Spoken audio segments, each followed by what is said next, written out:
हरी तो व्यथा ऐका सत्यनारायणाची कथा ही ऐका सत्यनारायणाची कथा ही ऐका सत्यनारायणाची कथा कुलकामुक राजा होता महाथोर तयाची पत्नी होती सुंदर नदी किनारी एकदा त्यांनी घातली महापूजा दोघांनी आले एक नौका त्याच मार्गानी नाव भरलेली पूर्ण द्रव्यानी होती व्यापारी साधू बाण्याची रीत पाहण्यास आला पूजनाची उल्कामुक त्यास बोले ऐकावे व्रत नारायणाचे आचरावे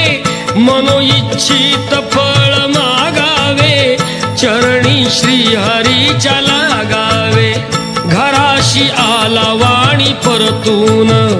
तयाची पत्नी होती शीलवान तयास नव्हते काही संतान केला नवस म्हणून वाण्यान